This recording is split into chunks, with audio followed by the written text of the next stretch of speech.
Yeah, it's rewind time.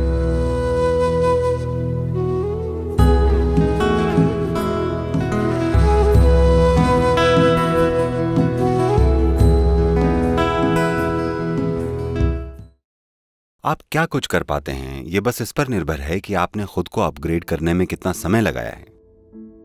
अभी दुनिया के साथ समस्या ये है कि लोग हमेशा अपनी गतिविधि का स्तर ऊंचा करने में लगे रहते हैं। अगर आप खुद को अपग्रेड किए बिना अपनी गतिविधि को अपग्रेड करेंगे तो आप आज नहीं तो कल टूट जाएंगे। ये ऐसा है जैसे आप फॉर्मूला 1 ट्रैक पर चले गए क्योंकि आप फास्ट ट्रैक होना चाहते थे और आप अपनी मारुति 800 ले गए। मान लीजिए अगर आप सही स्पीड पर पहुंच भी गए तो चारों पहिए 4 अलग अलग दिशाओं में चले जाएंगे, कार टेक नहीं पाएगी। अगर आप वैसी स्पीड और वैसे ट्रैक पर रहना चाहते हैं तो आपको मशीन को तैयार करना होगा, आपको अपग्रेड करना जरूरी है। अगर आप खुद को अपग्रेड करते हैं तो गतिविधि होती रहेगी। मेरे आसपास कई लोग कई बार सोचते हैं मैं एक सुपर ह्यूमन हूं क्योंकि मेरी गतिविधि ऐसी है। बात सुपर ह्यूमन होने की नहीं है। अगर आप ह्यूमन होने की संभावना को खोजें, अगर आप ह्यूमन होने की संभावना की विशालता को खोज निकालें तो आप पाएंगे कि आपको सुपर ह्यूमन होने की जरूरत ही नहीं है। ह्यूमन होना अपने आप में सुपर है। इसीलिए मैं कह रहा हूं कि आपका उद्देश्य महत्वपूर्ण है। अगर आपका उद्देश्य आपके सीने में धड़क रहा है तो कोई भी गतिविधि आपको बोझिल नहीं लगेगी। गतिविधि कभी कष्टदायक लगेगी ही नहीं। अब आपको काम करने में मजा आएगा क्योंकि अब ये बोझ नहीं है। अब हमेशा आप मौकों की तलाश में रहेंगे। अब आप आराम करने के लिए मौका नहीं तलाशेंगे। अब हमेशा चलते रहने के लिए आप अवसर ढूंढेंगे। जीवन चलते रहने का ही नाम है। एक समय आएगा जब आपको जाना पड़ेगा, उसके बाद आप फिर से नहीं चल सकते, बस हो गया। इसलिए जब ये चल रहा है तो रुकने और चलने के बारे में मत सोचिए, बस चलिए चलिए और चलिए। जीवन का उद्देश्य बस चलना ही है। मैं आपको याद दिलाता हूँ,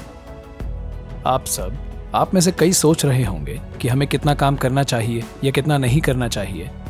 देखिए, ये सवाल तब पैदा होते हैं जब आपके पास पूरा करने के लिए कोई उद्देश्य नहीं होता, कोई ऐसा उद्देश्य जो आपसे भी बड़ा हो। अगर आपके दिल में ये नहीं है तब हमेशा ये गणित चलती रहेगी कि मुझे क्या करना चाहिए, मुझे क्या नहीं करना चाहिए।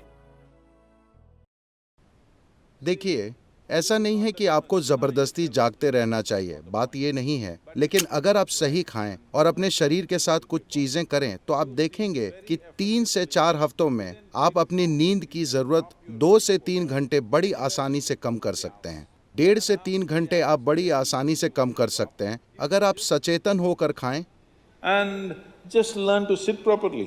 और बस ठीक से बैठना सीख लें। आपको पता है, बस बैठने की मुद्रा, आपके शरीर के ज्यामिति और सिस्टम में क्या जा रहा है, अगर आप बस इन 2 चीजों को संभाल लें तो आप देखेंगे कि आपकी नींद का कोटा कैसे कम हो जाएगा। बस आपकी जानकारी के लिए 25 सालों से ज्यादातर मैंने औसतन 2.5 घंटे की नींद ली है। अब मैं थोड़ा आलसी हो गया हूँ और अब मैं लगभग 4.5 घंटे सो रहा हूँ। आपके द्वारा खाए जाने वाले भोजन में कम से कम 40 से 50% को जीवित होना चाहिए।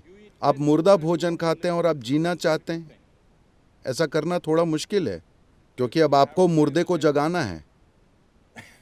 लेकिन अगर आप जीवित खाना खाते हैं तो आप देखेंगे आपकी मानसिक अवस्था, आपका फोकस और आपकी नींद का कोटा, और सबसे बढ़कर बस जगे रहना ही काफ़ी नहीं है, आपको सजग रहना होता है ना? आप कितने सजग हैं, कितने केंद्रित हैं, उसी हद तक इस दुनिया में हर चीज़ आपको लाभ पहुंचाती है कि नहीं?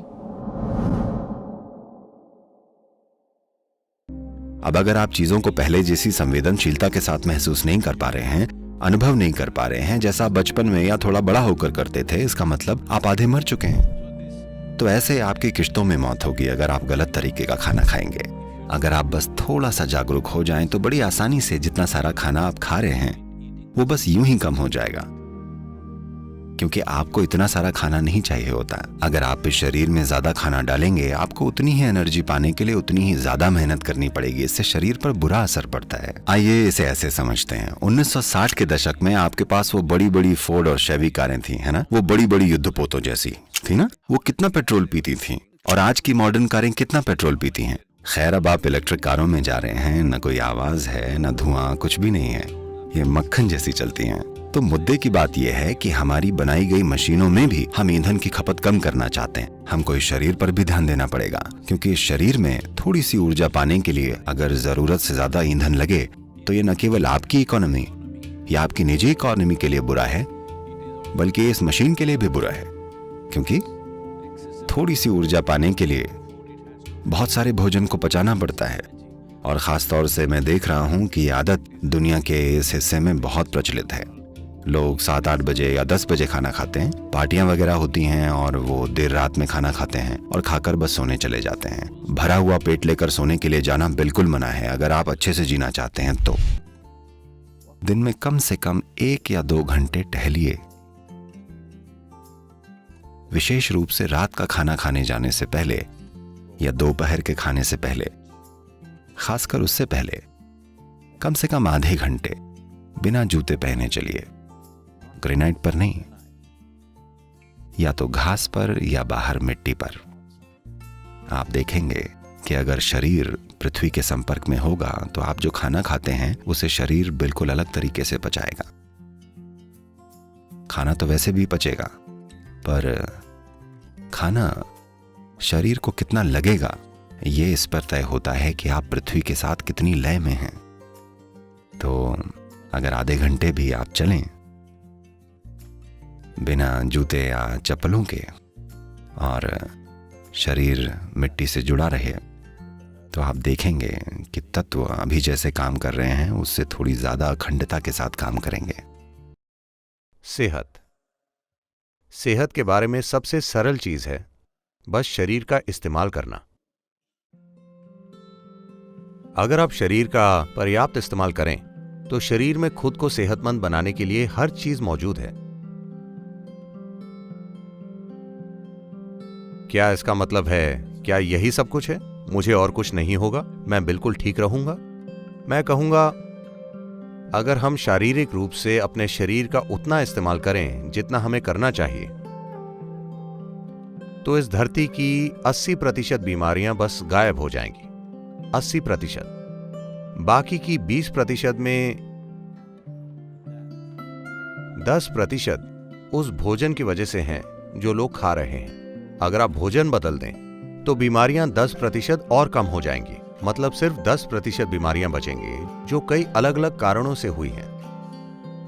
एक है कर्म, दूसरा वातावरण हो सकता है, और सिस्टम में अन्य चीजें हो सकती हैं जिनके बारे में कुछ किया जा सकता है। सभी बीमार लोगों में से अगर 90% सिर्फ शरीर का इस्तेमाल करने और सही खाना खाने से ठीक हो जाएं, तो 10% को आसानी से संभाला जा सकता है। लेकिन फिलहाल बीमारी की मात्रा इतनी बड़ी है क्योंकि हम अच्छे से नहीं खाते या हम बहुत अच्छे से खाते हैं और शरीर का अच्छे से इस्तेमाल नहीं करते। अचानक से काम करने पर आप थक सकते हैं, लेकिन अगर आप अपने जीवन में काम धीरे धीरे बढ़ाएं, शारीरिक, मानसिक और ऊर्जा, अगर आप ये सभी काम करें तो सेहत आएगी। आपका शरीर अच्छे से काम कर रहा है, आपका मन अच्छे से काम कर रहा है और आपकी ऊर्जा दोनों को सहारा दे रही है। यह सुनिश्चित कर रही है कि सब कुछ अच्छे से चल रहा है। यही सेहत है। जीवन पूरे प्रभाव में चल रहा है, यही सेहत है। सेहत कोई आइडिया नहीं है, ये कोई मेडिकल आइडिया नहीं है। मेडिकल क्षेत्र के लोग और मेडिकल ज्ञान ज्यादा से ज्यादा जरूरी हो रहा है क्योंकि हमने बहुत सी अस्वस्थ जीवन शैलियां बनाई हैं। दुनिया में इससे पहले कभी भी दवाई इतनी महत्वपूर्ण नहीं थी जितनी आज है, सिर्फ इसलिए क्योंकि हम ज्यादा से ज्यादा बैठकर काम कर रहे हैं और ज्यादा से ज्यादा बीमार हो रहे हैं। 100 साल पहले जितना काम 60 साल का आदमी करता था, उतना काम आज 20 साल का आदमी नहीं कर पाता। इसका मतलब है हम मानवता को कमजोर बना रहे हैं। हम एक विकृत मानवता बन जाएंगे कुछ समय के बाद। आपको इसका इस्तेमाल करना चाहिए। सेहत कोई ऐसी चीज नहीं है जिसका आप आविष्कार करते हैं। सेहत आपका आइडिया नहीं है। जीवन का अच्छे से चलना ही सेहत है। जीवन की प्रक्रिया अच्छे से चल रही है, यही सेहत है। सेहत जीवन का तरीका है। अगर आप जीवन को पूरी तरह से काम करने देंगे तो ये सेहतमंद होगा। अस्तित्व में भौतिक स्तर पर जो चीज आपके सबसे करीब है वो है आपका शरीर, और ये शरीर इस धरती का बस एक छोटा सा टुकड़ा है। आप इसी पृथ्वी की एक उपज हैं। अभी आप एक ऐसी उपज हैं जो चारों ओर उछल कूद रही है। कुछ समय बाद आप मिट्टी का छोटा सा ढेर बन जाएंगे। भारत के मंदिरों में लोग पूरी तरह से शरीर को गीला करके लेटकर प्रणाम क्यों करते हैं? क्योंकि वहां पर संपर्क केवल धरती से ही नहीं बल्कि खास तरह की ऊर्जावान धरती से होता है। तो आप चाहते हैं कि आपका पूरा शरीर इसके संपर्क में आए, इसीलिए पुरुष नंगे बदन जाते हैं, या कम से कम वो शरीर के ऊपरी हिस्से में कपड़े नहीं पहनते हैं। महिलाएं गीले कपड़ों में जाती हैं ताकि संपर्क हो सके प्रकृति के साथ। ये संपर्क, चाहे वो संपर्क धरती के साथ हो या वायु के साथ या जल के साथ, ये बहुत जरूरी है। अगर ये संपर्क नहीं है तो शरीर धीरे धीरे अपनी समग्रता और स्थिरता को खो देगा। ये अपनी बहुत सी क्षमताएं खो देगा जो इसमें मौजूद हैं। ये फिर भी जिंदा रह सकता है, ऐसा नहीं है कि कल मर जाएगा, लेकिन वो अपनी कई क्षमताओं को खो देगा जिसके साथ ये आया है। कई संभावनाएं, वो सभी संभावनाएं जो मानव सिस्टम में हैं खो जाती हैं क्योंकि आपने प्राकृतिक तत्वों के साथ संपर्क खो दिया है। खास करके जब आप डिनर या लंच करने जाते हैं तो पहले कम से कम आधे घंटे के लिए बिना चप्पल के चलें। इस ग्रेनाइट पर नहीं, या तो घास में या फिर बाहर मिट्टी में। आप देखेंगे कि शरीर के धरती से संपर्क में होने के बाद जब आप खाना खाते हैं तो शरीर उसको बहुत अलग तरीके से लेता है। पाचन क्रिया तो वैसे भी होगी ही, लेकिन आप अपने सिस्टम में कितना जोड़ पाते हैं ये इस पर निर्भर करता है कि आप पृथ्वी के साथ कितने तालमेल में हैं।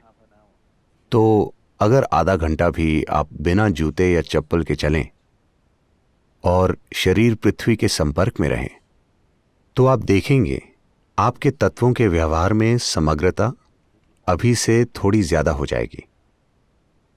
नंगे पैर चलना और खेलना वाकई लोकप्रिय हो रहे हैं।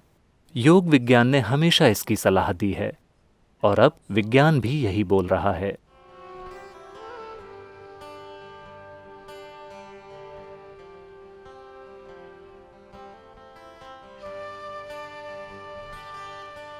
विशेष रूप से बच्चों के लिए ये न सिर्फ उन्हें बेहतर संतुलन देता है बल्कि ये उनकी दिमागी क्षमताओं को विकसित करने में भी मदद करता है।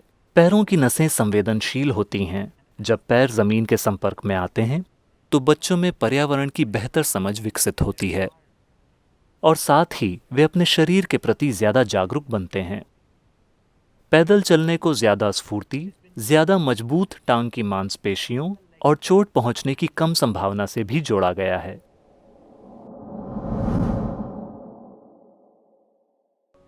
दुनिया में कहीं भी हो रहे टकरावों की तुलना में घर की चारदीवारी के भीतर ज्यादा झगड़े होते हैं। बात सिर्फ इतनी है कि बम नहीं फूटते तो आपको सुनाई नहीं देता। शायद वे एक दूसरे को चुपचाप ठीक कर रहे होते हैं। ऐसा होता है क्योंकि लोगों की उम्मीदें बदलती जाती हैं और वे एक ही रफ्तार से नहीं बदलती। बुनियादी तौर पर हमने कोई रिश्ता क्यों बनाना चाहा? क्योंकि आप पाते हैं कि बिना किसी रिश्ते के अगर आपके जीवन में किसी भी किस्म का रिश्ता नहीं है तो आप उदास हो जाते हैं।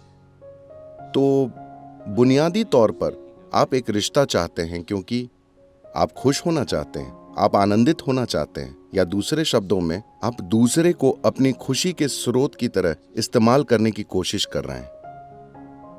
अगर आप अपने स्वभाव से ही खुश हैं तो रिश्ते आपके लिए अपनी खुशी को जाहिर करने का माध्यम बन जाएंगे, न कि खुशी खोजने का।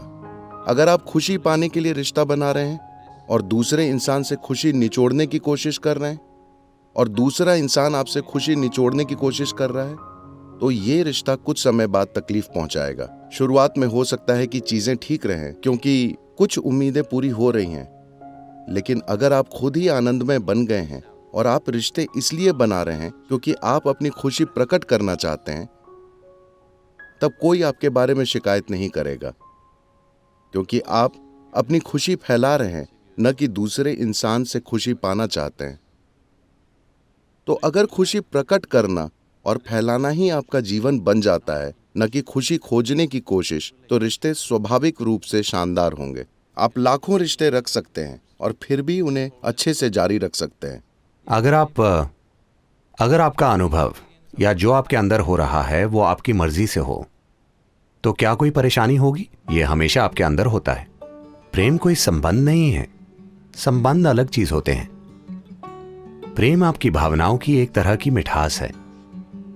चाहे आप एक पेड़ को देखें या कुत्ते को या पुरुष या महिला को या बच्चे को या बस आसमान को, आप उसकी तरफ प्रेम से क्यों नहीं देख सकते? क्योंकि बात आसमान से प्रेम करने की नहीं है, बात आपकी भावना की मिठास की है। अगर आपकी भावनाओं में प्रेम है तो आप जिस भी चीज को देखेंगे उसे एक विशेष तरीके से देखेंगे। अगर भावनाएं कड़वी हैं तो आप जिस भी चीज को देखेंगे उसे अलग तरीके से देखेंगे। तो आपने हमेशा प्रेम को किसी से संबंधित माना है। नहीं, ये किसी के बारे में नहीं है। प्रेम कोई ऐसी चीज नहीं है जो आप करते हैं, ये कुछ ऐसा है जो आप बन सकते हैं।